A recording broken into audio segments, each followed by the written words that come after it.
Why are women leaving in record numbers? Why are they burning out? Why should we even care about that?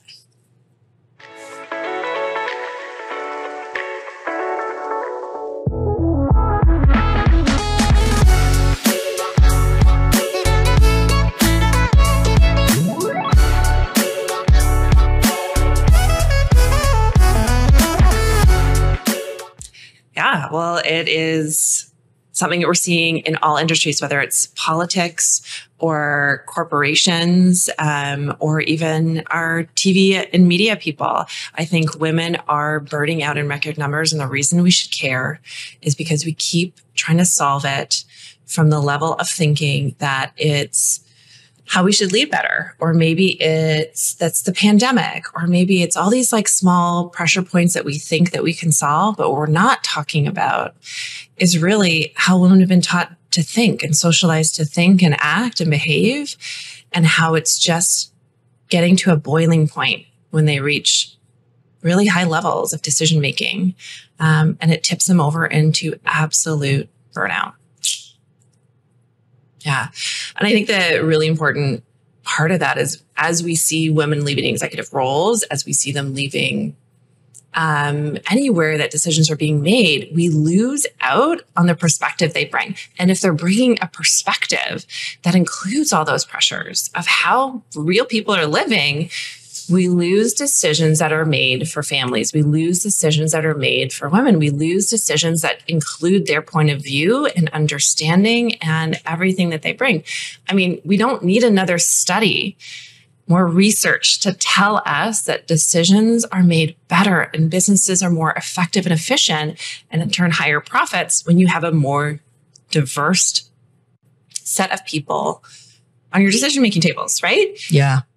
That is just something that I think we see as a given now. And yet the problem that we keep having is that I get calls from companies all the time saying, you know, we're doing all the things we're supposed to be doing, but our women aren't really ascending beyond management, or they're dropping out really in like large numbers once they hit this level. And it's almost as if they think it's like, I don't know what's going wrong. I have no idea, but we've never actually stopped and asked women, hey, what's really going on that's having people step down in record numbers, or saying, I don't have anything left in the tank. Like, why are their tanks emptying so quickly?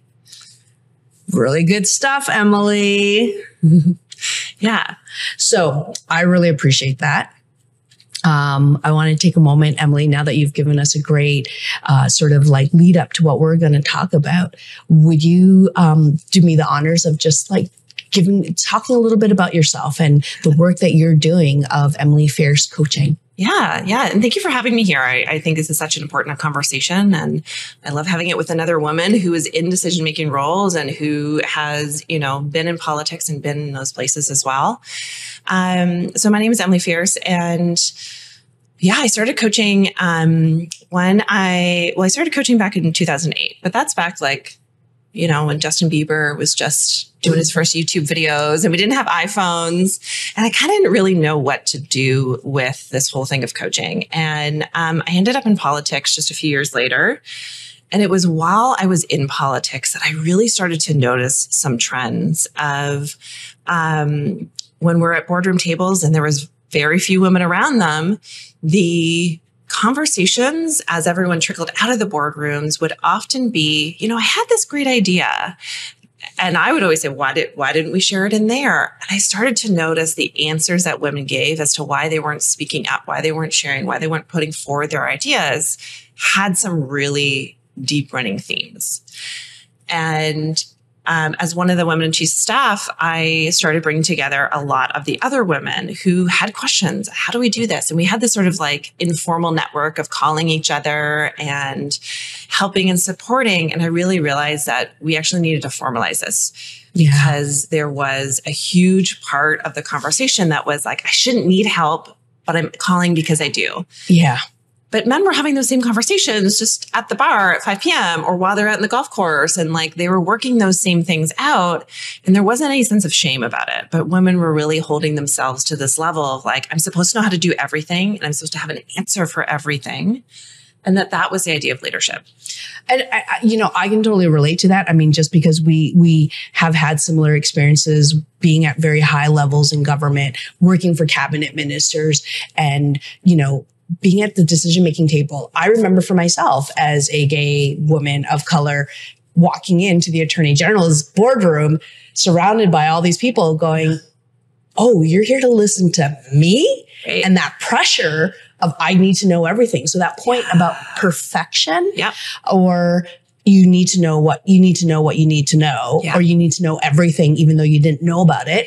And right away. And it was really overwhelming. Yep. And so the point that you're saying is like, why did women feel like that? Or why do they always have a comment as they were leaving a meeting? Yep. Because they felt it was safer to tell you one-on-one than in front of an audience. Yeah. Yeah. Well, I mean, I would play through the scenario of them speaking up at the table, and they would think through their heads, well, if I'm going to say something, it needs to be really well thought out, and I need to have every point articulated perfectly. They basically had to create a whole deck on their point in their heads before they felt like it was okay to talk. But political conversations, as you know, go really, really quickly. Yeah. And so while, 5 guys had thrown out things that just came off the top of their heads, they were still thinking all the way through what they wanted to say. Because as soon as they say something, we've all been mansplained to. And that produces a lot of doubt in your mind of like, I really got to get it right. I work with a lot of women who are either immigrants to Canada and or first generation Canadians. And they talk to me about the pressures they feel of like, not just on top of being a woman, but also being a woman of color or being a minority in some way, and how much pressure that puts onto them to get it right. They really feel like they got to get it right. And I'm like, if I, as a white woman who was born in Canada, feel that way, like I can certainly understand how much more attuned you would need to be to getting it right and being perfect. So if you mess up, it's not seen doubly down on you as a problem. Well, I think that, one of the things that you mentioned about how to formalize a community so that women can talk and women can ask those questions in an environment where they feel like, okay, I'm not going to be, spoken down to in a pejorative way, or, where people are condescending. Or did you really ask me that question because you had that as a thought, or were you just trying to question me? Right. Yeah. And I think recognizing the need for that, as it's okay. It's okay that we need those networks. Is really everyone important. needs them. Like, I think that's the thing that no one talks about is like, guys, everyone has them in some way, shape, or form. No one's supposed to know all the things. Yeah. And the way I really, have taught leadership to women and really communicate with women is this idea of like, you're actually, as the leader, not supposed to know it all. And when you try to know it all, you actually sink your ship, right? If you're a captain, your eyes are on the horizon. And that's really where you can help the entire team get to where they're going. Yeah. But if you're also down in the kitchen testing the soup, and you're also making sure that the control room's going okay, or that the engineering is working, or that the towels are fluffy in the guest room, knowing how every single aspect of the ship is going doesn't actually help you get to the destination faster, because then there's no one up top looking to make sure your eyes are still on the horizon and that you're going in the right direction. Well, I'm so excited for you to be here and to share your knowledge and wisdom, because you are someone who was a high level executive. You are someone who was at boardroom tables with many, senior level people, top decision makers. And as a parent yourself with a young family, balancing high, intense jobs that were very demanding, while trying to manage a home life, while trying to, all the different facets of being a woman. Like maybe one thing that would be really helpful, because I think this is a conversation that really needs to be explored, is I feel that there is a double standard. And so I want to talk about, what is that double standard? Yeah. And why, like, let's scratch beneath this, just get under the surface. Why is there a double standard? Yeah. Well, I don't know how much we've shaken off a lot of the old 1950s Live It to Beaver stuff. Like, I don't know how much we as a society have really pulled back that layer, like you said, and said, hey, is this still something we're consciously choosing? That is this still something that works for us and something that we want? You know, it's 2023 and women are still doing 60% of domestic house care. And we find that when you actually dig down into those statistics, even the things that the men are doing are like garbage and dishes and laundry, which are great and really helpful. But then the women are doing the cognitive load of things. And if you think about if you had to hire stuff out in your home, you know, getting someone to do the dishes and the garbage, probably like the minimum wage jobs, getting someone to organize every single thing in your house. I mean, if you're going to hire a concierge to do that, like you're looking at 6 figures. Yeah. And so really thinking not just about the quantity, like how many hours is each partner putting in, but that certain things are going to be more of a cognitive load and are going to demand more energy than other things, and really starting to look qualitatively at what we're doing. So that's like one part of it. Yeah. I think another part of it is that we as a society expect very different things from women than we do from men. Yeah. Whether that is how we look, you know, before we started rolling, we were chatting about, you know, breakfast TV hosts and how the woman was supposed to look very different than the expectations we have of how men look. And that is true across the board. If you are a woman executive, you need to look a certain way. I mean, Hillary Clinton during the elections, like, I don't know how many conversations we had about her pantsuits. No one ever talked about what Trump was wearing ever. Yeah. No, it's totally true. Or how he looked really, other than like, you know, did he lie on his physical exam? So I think it's like we hold such different standards in so many different areas. So then not only do women have to look perfect all the time, not only do they have to maybe say perfect things. Yeah. In, you know, any time that they do bring an idea forward, so they need to spend more time formulating their ideas and thinking about it. Women are also expected to take on these like small caregiver roles.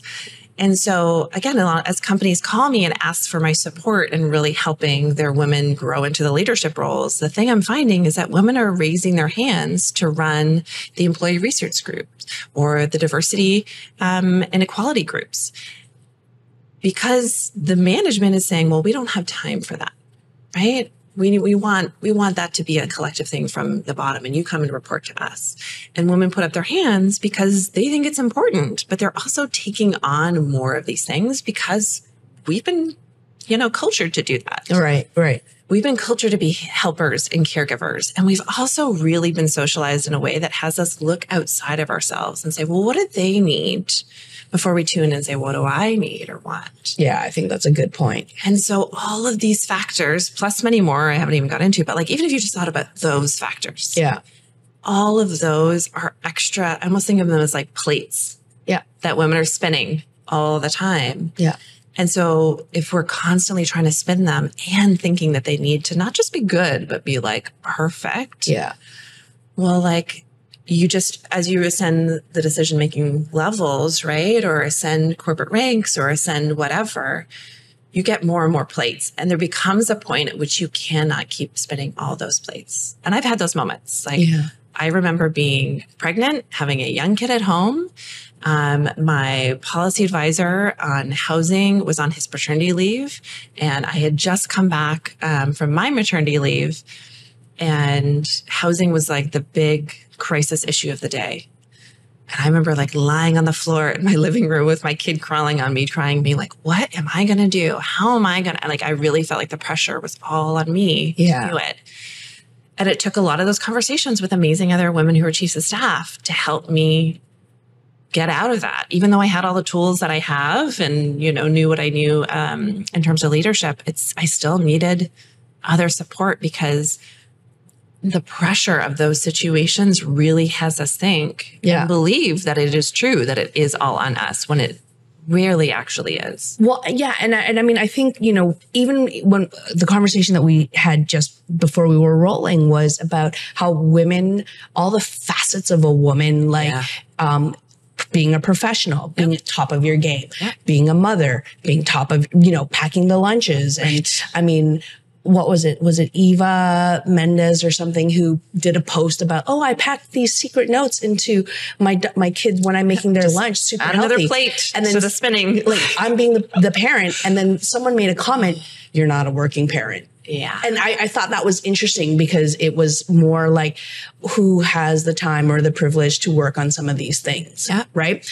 And so I think the other thing too was, you know, being the sexy woman in the bedroom, right, being the lady on the streets, right? Like, if we just acknowledge that, that's something that's really important because if we just pull back the layers a little bit and say, wow, I am wearing multiple hats. And when you go into a room, what you were saying about how, well, you look at what other people's needs are. And that's one thing that's a really great skill set for women because they can look at the dynamics and kind of be the glue that brings people together, which is what makes them amazing leaders because they have great listening, great, awareness and compassion and empathy and all that stuff that makes people go, yes, I want to work because I know when I have worked with, I've always chosen to work with very strong women leaders because I was like, what are you doing that is different? Yeah. You are successful. How can I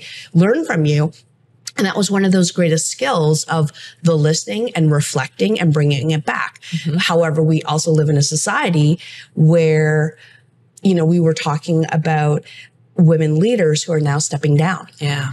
Yeah. Right. And the comments that people are making, and I don't know, maybe we've kind of unpacked a little bit about the need to be perfect, the many faces, the many boxes that we try to squeeze ourselves into.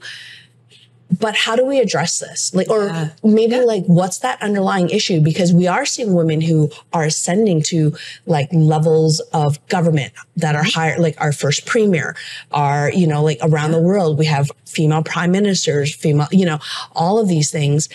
But then something happens. And we see a record number of these women saying, wait, I got to step back. Right. So I think it's a little bit of what got you here isn't going to get you there. And so especially high achieving women tends to overlap with perfectionism and our ability to actually do a lot and to read the room and to meet everyone's needs is really what helps make us successful in those early days. It really helps us get to that level. And then, like I said, once you have a lot of spinning plates, you just can't add any more spinning plates. And so it's really shifting from being the person who could run to every room on the ship and check how everything was doing to being the person who says, actually, I'm going to just look at the horizon. I'm just going to keep this going. And if you have questions, I'll be here. But my job is to help you see how what you're doing contributes to us moving forward, not to tell you how to do your job. And a lot of women come to me saying, I call it the answer oracle. You become the person in your office that everyone goes to. Okay. You're the go-to person to figure out, how do I do this? Or Lee, how do I do this? Or how do I forgot how to do that. I forgot how to attach a document to an email. I forgot where do we keep that? Right. Is that a good or a bad thing to be the answer oracle? I say it's a bad thing. Okay. For many reasons. You want your team to be incredibly resourceful. You want them to figure it out. It gives them the skills so that they can descend to the next level. Yeah. Right? Yep. And I also think it helps with the knowledge sharing. And that's a big part of how we develop women. We want a knowledge share, not by just telling them how we did it, by helping them find their own path to get there, right? And a lot of times though, when have so many plates that we're spinning, it feels like we don't have the time to slow down, put some plates down and say, okay, I'm going to help you figure this out. Because we also need to look at that as, allowing them to struggle, letting that be okay. That's how we figured it out, was through a little bit of struggle. You have kids, watching them stack blocks and having it fall over again and again and again. You want to be like, I'll make a stable base for you. And then you can stack it higher. Instead of being like, I wonder how we could build this differently. I wonder how we could build a stronger tower. Right. And so it's really a deconditioning of a lot of these things, of women not needing to caretake for other people's emotions and use their actions to solve for other people's emotions when they are struggling or having a hard time, so that we're not saying, hey, I'll solve it for you. Yeah. It is really stepping back and finding our value is in the perspectives we hold and the knowledge in our own genius. Like, I really believe that everyone who comes to the table with their own genius. Yeah. And if we as the decision maker are creating all the decisions and having all the answer, I'm going to miss out on your genius and your genius and your genius and your genius. Like, it didn't matter to me if you were the scheduler or the driver or, you know, whatever role people played, director of communications. It didn't matter. I wanted to hear from you because you had a perspective that I knew had genius in it. And that was really what helped teams that I work in, like, become resilient, become high functioning, high capacity teams, because everyone was there saying, my ideas matter and I'm going to put something forward. Yeah. And it's going to be listened to. Yeah. And it's going to contribute. And even if they don't use my idea, they heard it, right? Yeah. And you talked about a lot of the qualities that you really enjoyed in women as leaders. And again, we go back to the research, and the research shows time and time again, the most effective leaders have qualities that we recognize as being things that we see more often in women. The women who had a lot of the best outcomes in COVID in terms of leading their countries were women who led from a lot of those leadership qualities. And it's so interesting because here's where a lot of the crux of the work that I come into is that a lot of what we are taught about in leadership is rooted in a male perspective. And so we're teaching men to become more like women. And a lot of the leadership has been teaching women to become less like women and more like men. Right. How do we make women more assertive? How do we make women speak up more? How do we make them more commanding in a room? Yeah. And then we find through the research, actually what we need is more empathy, more listening, more understanding, and more of those communication like skills. And so we try and teach men to be in that. And it's this weird thing that kind of I see happens where women are either being told they need to be more like a man in order to be a good leader, or they're going into leadership that is rooted from the male perspective. And so they're telling them to be more like a woman, but they're already skewed that way. And so they think, oh, I'm not doing a good job at leading or listening. I need to do a better job at listening. Right. And they already brought that. Yeah. Exactly. And so, you know, this idea of the servant leader, the leaders who eat last, has been something that I see circulated by a lot of men in leadership coaching. And it's great for men to have them skew that way, but women are already so far skewed that way. It's like context. It's like exactly. where are people's starting points? Yeah. It's different places. Exactly. And so taking that into consideration, it's not one size fits all, right? Yeah. So I think it's really honing in on what are the ways in which women were socialized that have gotten them this level of success, but isn't what's going to get them to the next level of leadership. I think that's one piece. And then the second piece is really some truth telling. And that comes back to the expectations that we have of ourselves. And for women to start saying, I was laying on the floor crying because I didn't know what to do, right? Yeah. And telling the truth about that and saying, I need help. I'm not perfect. I'm struggling in these ways. We have been conditioned so much to hold that in when we get to a certain level of success. And then, you know, like how many magazines have in the summertime photos of celebrities in their bikinis saying, look at their cellulite, look at their small is this idea that like any part of you that you don't love is going to be blown up into, you know, 30 times magnification. Yeah. Someone's going to pick it apart. Yeah. And I think it's the moment of like, is this what we want as a culture within our company, as a culture within our communities, as a culture within our families, and deciding that we would rather have imperfect leadership or imperfect people doing a really good job and able to do it for the long haul than having perfect people that can only do it for a flash in the pan. Well, I mean, and I think that's all really good points. Like one of the things that I'm thinking about is we've talked about, you know, what the individual needs to do. Yeah. But we also know that you are created by your village or, you know, your supports around you have a big impact. Yep. And so I know with a lot of my friends who are in leadership roles, or even like what I have observed is I might meet really amazing women who are, have these really strong ideals, and they might be like, I'm bucking against my culture. I'm bucking against all the stereotypes I've been told. But then they kind of fold into it because society has created a road that is so difficult to jig that road, right? And that, well, my partner is not supportive. Like, and we see this also in politics where when we see women who have young families, like, it doesn't go both ways. Like men who have young families and women, like it's a reality, right? And I've seen it time and time again. And a lot of those relationships which aren't talked about, those relationships are suffering and quote unquote fail. And then you have a single parent situation. And then there's this like, really cuts you out of politics. Don't talk about that. Because I have to be perfect. Back to that, right? So so we have, like you've talked about like supporting women and through coaching, but what can we do for the ecosystem? Like there's so many, I don't know. I just want to put that out there. What do we do? So it really is, as you said, like individual support. I also have group calls that I have for all my clients. And I say it so that for all of my clients, they have a group call where they can come and meet all the rest of my clients. And I say like, that's our truth telling moment. That's really the moments where we talk about what do we want as expectations? Like what are our actual expectations? Because we rarely define what success looks like for us. And so it's just this like vague thing that we're working towards. And since we don't know, it's a goalpost that can be constantly moved out. Right. And so part of those calls are really having other people who are in high level positions to see as examples of, oh, they're feeding their kids peanut butter sandwiches for dinner every night and they're okay with it. Like, oh, maybe I could try that for a little bit, you know?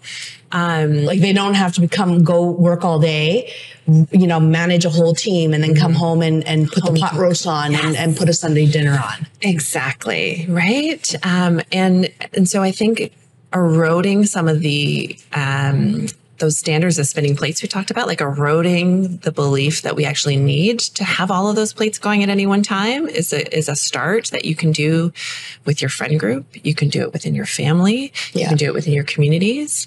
And you can do it in like, I think we don't realize how many circles we actually have. And it takes a lot of vulnerability to say like, I feed my kids peanut butter and jelly sandwiches every night.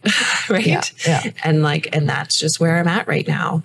So I think that's one big part of it. And then the second part is really like why we also need women in decision-making roles is that we can start putting in place, whether it's in our communities or in our policies or in the way that we do things, better supports and better communication, right? Like, again, I think we need to start telling the truth that like women aren't doing okay, that we have put a great layer of, you know, highlighter to gloss over the fact that we're struggling. We're really, really struggling. Right. That women aren't doing okay is what you mean. Yes. Sorry. Yeah. That they aren't doing okay. I think we need to start talking about that, not just when women step down and then we say, well, it's the pandemic. It's still hard. Like, I think we just keep thinking.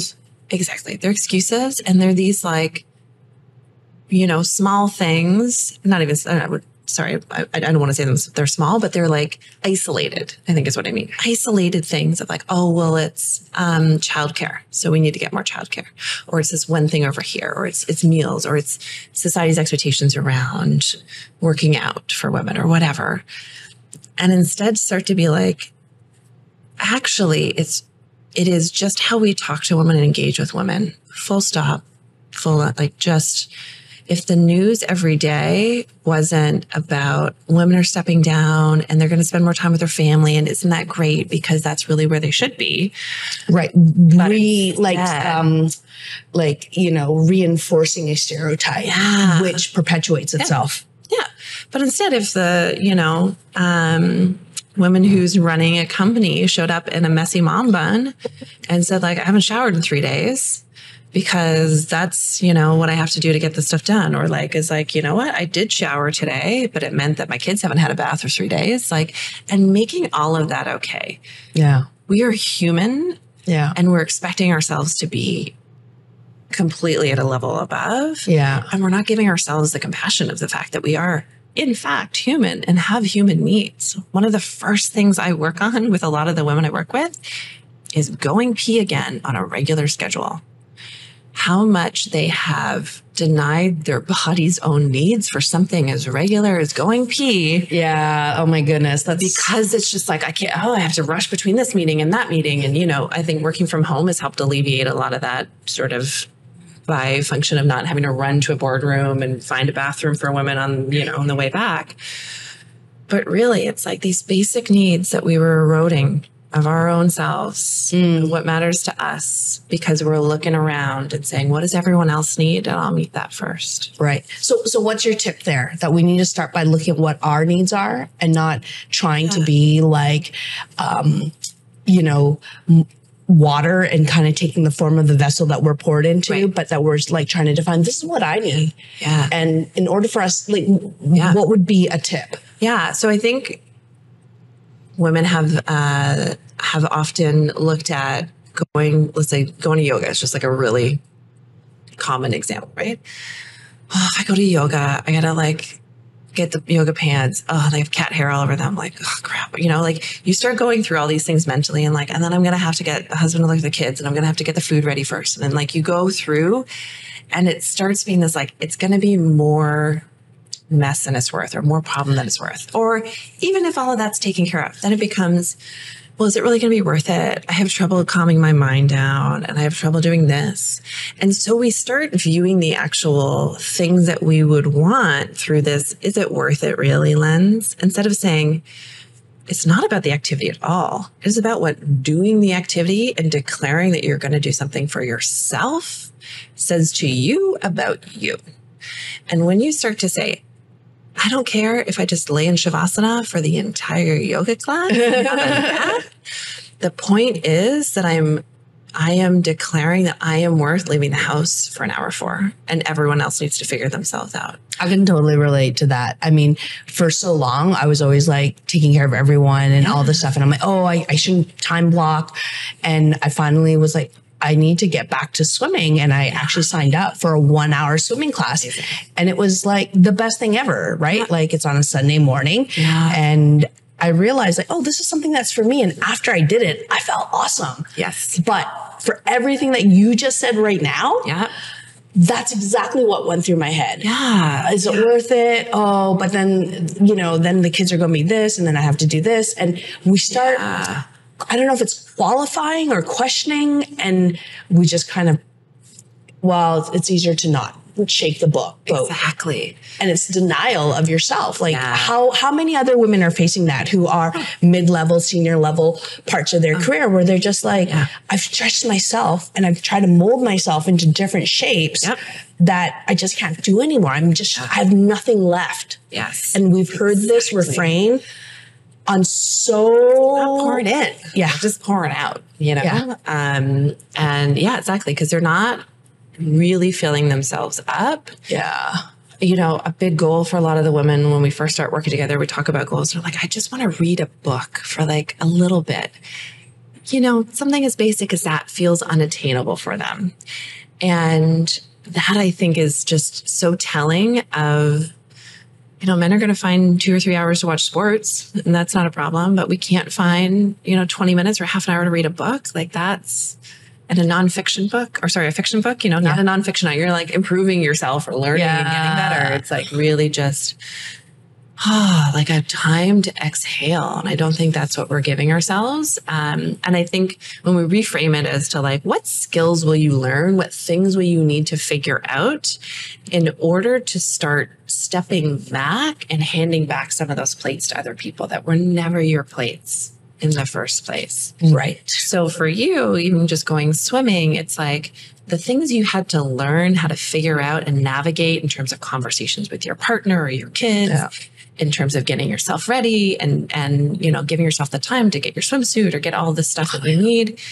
All of that are skills that then help you when you go to work or when you're managing other parts of your life with your family or your partner or your friendships. Yeah. Because you start to see how you never really needed to be doing a lot of that in the first place. The irony of it is I was not asking for it myself because I was so deep into, I got to do this, I got to do that. And it was my wife who was like, Lee, you need to do something for you. Yeah. And I was like, I'm like, oh my goodness, I'm always so busy. I'm working nonstop. We live in a world where, like, for me as a realtor, my phone is often like my gateway into like, it's not 9 to 5. It's all the time. And I was trying to put some boundaries around it. And finally, my wife was like, Lee, no, I'm going to sign you up. So she did it, and she signed it up for me. I'm like, oh, I don't want to do this. But then when I did, I'm like, this is awesome. Yeah. So having a support system of people who care and recognize you need this is helpful. Yeah. But what about people who don't necessarily have that in a partner or a circle? Because I also think that there's some people who are I'm just trying to survive, and I have to do this all on my own. Yeah. Yeah. Like, what would you... like, you know, how do we give them something a nugget that they could try and work with, you know? Yeah. Well, I'd say, again, step one, tell the truth. Tell the truth that it feels hard because it is hard. Yeah. Tell the truth. Yeah. And that you're not, like, it was never supposed to feel easy. Yeah. You know, I use the analogy of running a marathon all the time. If you are running a marathon and every step you're like, oh, my legs feel heavier. Oh, I'm breathing hard. Or like, oh, my heart is pounding. And you're like, why does this feel so hard the whole time? You're going to start thinking that something's wrong with you, right? This is a really well-known phenomenon, especially with women, psychologically speaking. So my background is actually in psychology. So I bring a lot of like how the brain works and research into my work. And one of the things that women are well known to do is to create something as like personifying it. So it's like, something is hard, like if you're running a marathon, and it's hard because you're running a really long distance, not because something's wrong with you. But our tendency is to think, this is a me thing. I'm doing it wrong. And that's part of the truth telling, right? Is like, actually, it's not. This feels hard because it is hard. This feels like a lot because it is a lot. And stepping back and really seeing the amount of things that you're doing and the amount of plates that you actually have spinning. When you're in it and your head is down, you're only looking at the plate in front of you and you're forgetting that you're actually spinning all of these other plates. Yeah. And so when you can actually acknowledge, whoa, there's a lot of plates here. That's the first step. You're just starting to see the lay of the land. Right? Like, step back. Yeah. Be honest with yourself of all the things that you're doing. Yeah. Because the narrative is, it's not enough. I'm not doing enough. I got to do more in order to be enough. Yeah. So you're not actually seeing all the things that you're doing. So sometimes I'll have people like write down, like, what are all the things you do over the course of a week or a month? So you're really capturing all of the things. And even if it's just like shoveling your neighbor's walkway or, you know, playing with your neighbor's kid or all of those like little small things, like capture them all so you can really start to see what's going on. That's actually really good because I think we minimize. I don't know if that's fair to say. I feel like, oh no, that's not a big deal. Yes. But it is a big deal. Right. Well, and especially if you take 20 not big deals, that's a lot of not big deals stacked on top of each other, right? Yeah. So when you start to see the quantity of what you're doing, you can start really being honest with yourself of like, oh, wow, there's a lot going on here. That's why it feels overwhelming, because it is overwhelming. I'm literally overwhelming my system with the number of things that I either am keeping track of in my head or I'm like physically doing, or both. And then once you really have a clear picture, that's when you can start questioning, why am I doing the things that I'm doing? What drives me? Yeah.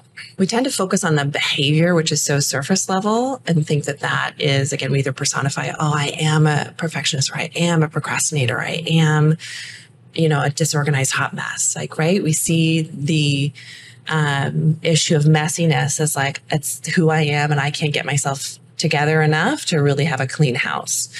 Yeah. It's actually not a personal thing. It's a behavior that speaks to either an underlying need that's not met or an underlying strategy that you're using that worked for you in the past. So if you're running out the house in the morning and you're grabbing things and you're moving really quickly and you're managing a lot of things, like, it makes sense. I always say like math doesn't have as much drama as we put in our own stories in our head.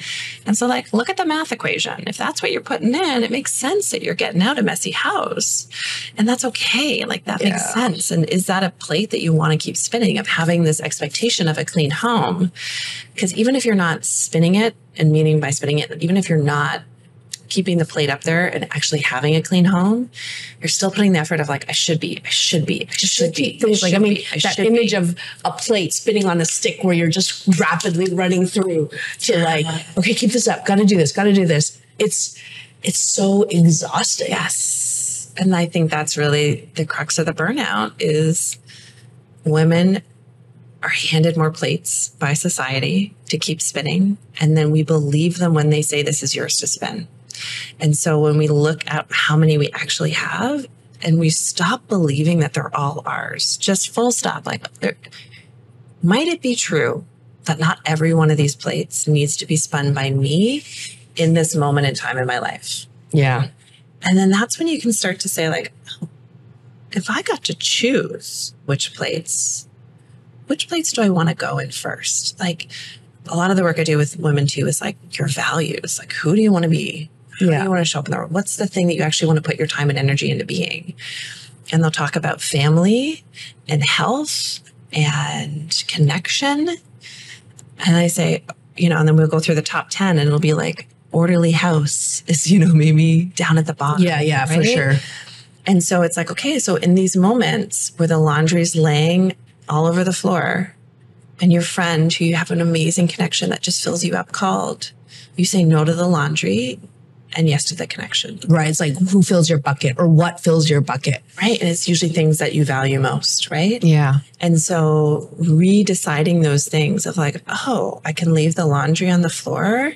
Or I had a client who like really wanted to work out in the morning, but the second she woke up, she saw all the things in the house that she was supposed to do. And we went through her values and how she was actually spending her time.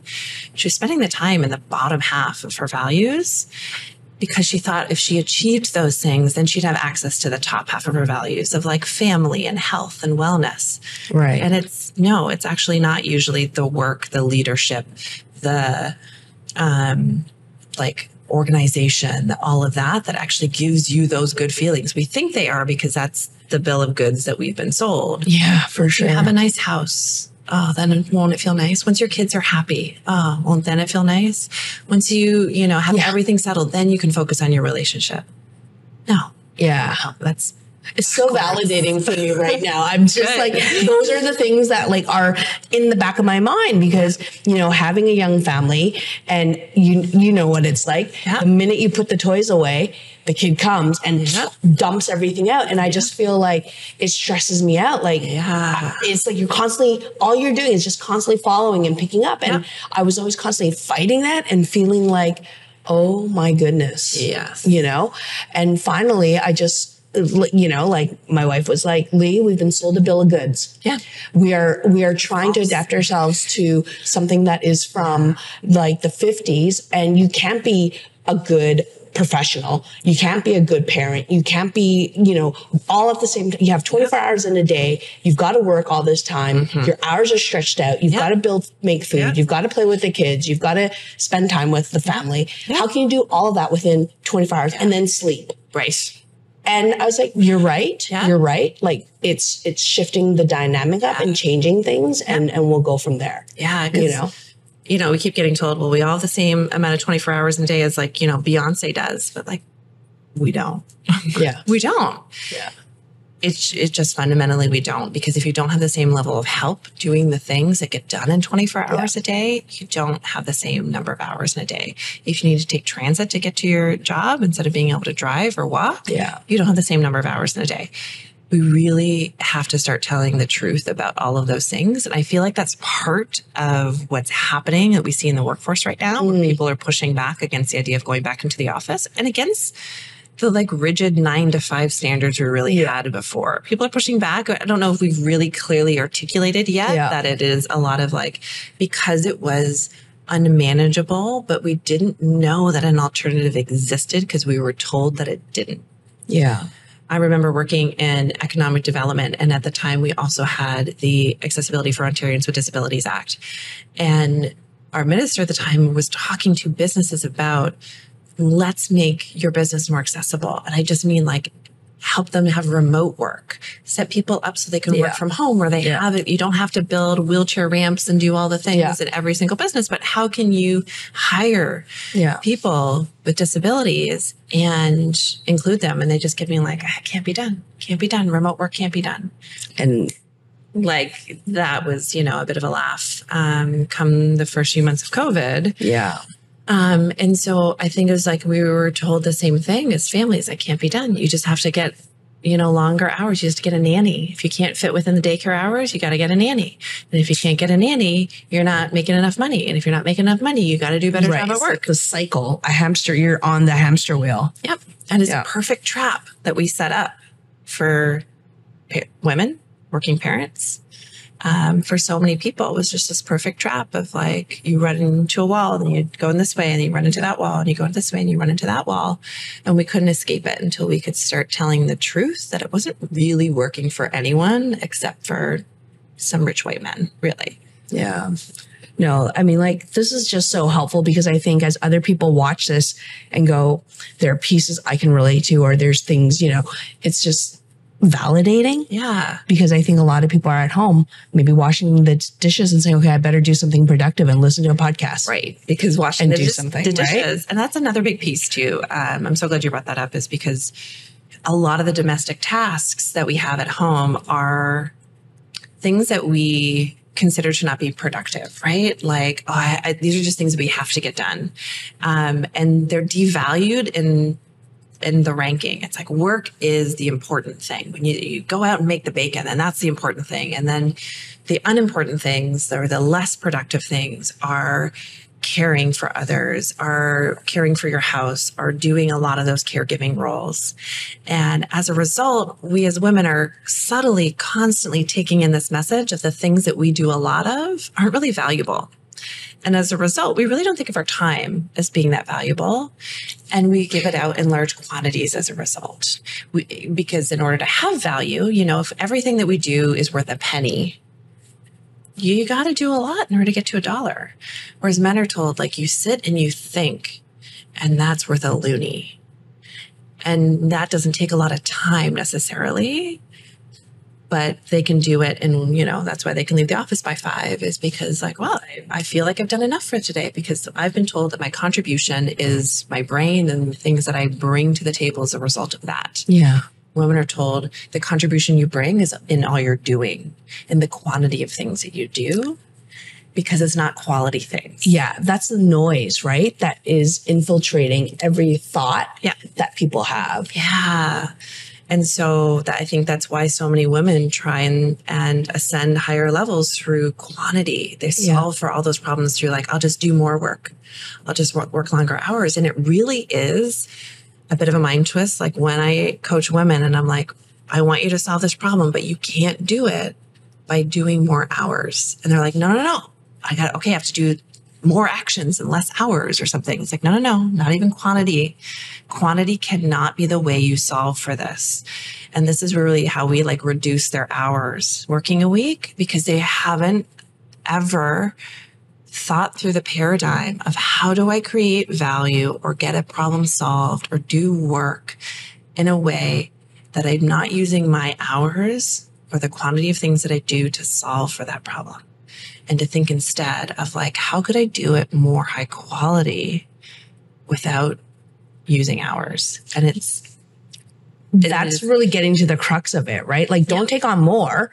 Figure out how you can, like, minimize but maximize like what you're doing, right? And I think that's really valuable, because I don't think we value ourselves as women in that way, that our time is money. Like, one of the things that, you know, like, I'll get stuck on phone calls and it'll just keep going on. But I'm like, I got to go to the next thing. Like, but when I talk to, for instance, I don't know, like, there'll be men, okay, got to go. And no problem. Yeah. And it's just stating what you need. And I'm like, okay, that's not really, that's learning a skill set that I wasn't necessarily like taught, but like, oh, but you should be open, you should be listening. You're taking care of their feelings because you don't want them to feel bad about the fact that you're like, oh, I gotta go. And they're like, how rude. Yes. There's an expectation of how women are supposed to act. And it is always taking care of someone else's feelings in some kind of way, right? Yeah. And so acknowledging if we're not that. polite, if we're not kind, and we're not doing, I mean, again, go back to the research. How many times are women, when they are more assertive, actually punished for that? Or women do exactly the same things that men do, and they're punished or cut down or being told that they're shrill. Or that. I think it is, it's again, less trying to be like a man and more just like doing it your own way, but without needing to taking of the other person. You got to care because you're a human and that was what feels good for you. But I think it's finding, you don't have to swing to one extreme or the other, and both things can be true. Yeah. Again, it's like, can you have boundaries, be incredibly boundaried with the amount of time that you give to things, and also be incredibly compassionate? And how can you hold those things at the same time instead of thinking, if I have boundaries, I'm going to be the bitchy woman or a jerk, or my neighbor's going to think poorly of me. Yeah. And instead going, okay, that is just a narrative. That's the bill of goods I've been sold. That's not what I want. Yeah. How can I hold both at the same time? How can I be true to who I want to be as a leader, or as someone in my community, or a mom, or a partner? And how can I have this other thing, this boundary for me? How can I be a firm leader and a kind leader? And just knowing that both those things are true, instead of thinking it has to be this or it has to be that. In binaries. Like, instead of thinking about it in binaries, it's thinking about, you know, really understanding the value set and focusing on those values that kind of help build you up. Yeah. It's always interesting doing an audit of someone's day as they're running it and saying, okay, so we've mapped out exactly what you do every day. If I were to go through those and figure out what it is that you value based on how you're spending time, like, what would we see? And it's like, oh, well, I guess I value a clean house. I guess I value, you know, like my work a lot. I guess I value my email. Yeah. Right? I guess I value responsiveness. And then I just ask, you know, but what do you actually want to value? It's like, oh, time with family. Like, oh, you just got like 15 minutes in there with your partner at the end of the day. Like, is that enough? Yeah. But you spend 3 hours on email, and it's like, we think we have to have it that way. Totally. But again, going back to the swimming, it's like, but if you flip it and you have to figure out the skills required to make it workable when it's flipped. Yeah. That is thinking in terms of quality, not in terms of quantity with your day. Oh, absolutely. And I think that's really important, because I think when I started thinking about these things of what matters, I didn't want my daughter to be like, oh, you're always on your phone. So we have like a no phone rule at dinner time. Like, literally I time block, like, from 5 o'clock till I put them to bed. Yeah. Like, nope, I'm out. Like, my family comes first. I read books to, you know, and then after, okay, I'll log back in and check things out, because I don't want my child to grow up thinking the most important thing is my phone. Yeah. And it's unfortunately prevalent simply because my phone is my computer. Yeah.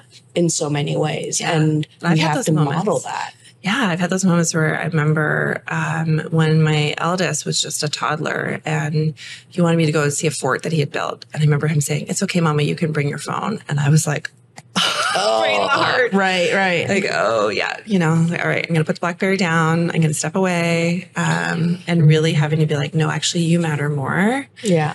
You know, yeah, I think we've all had those moments, and it's just being able to take those instead of being filled with shame about why can't I do it all, being like, oh, okay, what really matters to me in this moment, and what do I need to figure out in terms of what doesn't actually matter anymore, or that I don't care about as much anymore, in order to make it work in line with my values. No, totally. Emily, this has been so amazing. Like, I've really, really appreciated our conversation. Me too. You bring so much knowledge, so much wisdom, and so much compassion. Like, I've seen you work with so many leaders and creating space and creating, you know, an opportunity for people to reflect, but also to hold a mirror up to say, well, what matters to you, right? So I really appreciate you taking the time. Absolutely. And I mean, I don't know, are there any parting thoughts that you have? You know, I think it's just, again, tell the truth to you and the people around you about what really matters, what you really want, what no longer matters to you. The process of doing that is incredibly liberating. It feels scary in the moment for sure, but it's so liberating, and that you get to like unzip the lead suit you've been wearing and realize you don't actually need to carry it around anymore. It was never yours to wear in the first place. And that, you know, if women resonate with a lot of these messages, like, you can follow me on Instagram. You can come check me out on LinkedIn. I'm sure you'll put all the links in the show notes, but really that it doesn't have to be this way. It really doesn't have to be this way. And like, that is what I think a lot of the women come to me is like, this is the biggest gift that they've ever given themselves, is having someone support them in this way.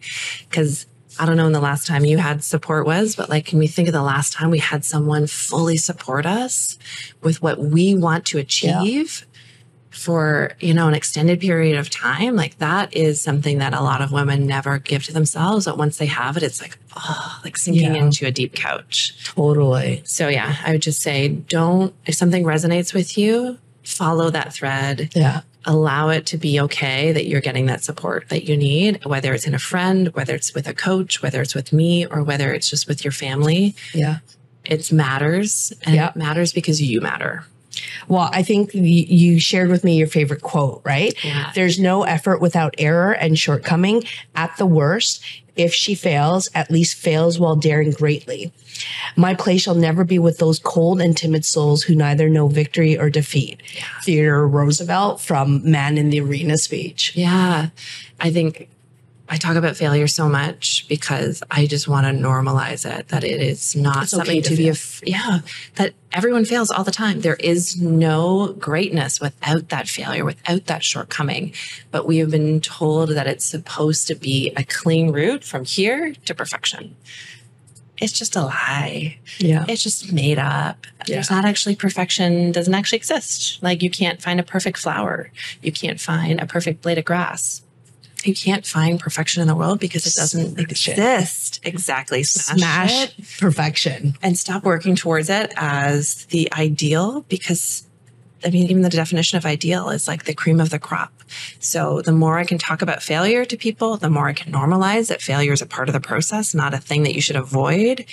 The more we can talk about the idea that we all have something great inside of us. And when we get to dare greatly because we're no longer afraid of falling and having mud in our face and everyone pointing and looking at us, and instead being like, oh, just another bit of mud, it's fine.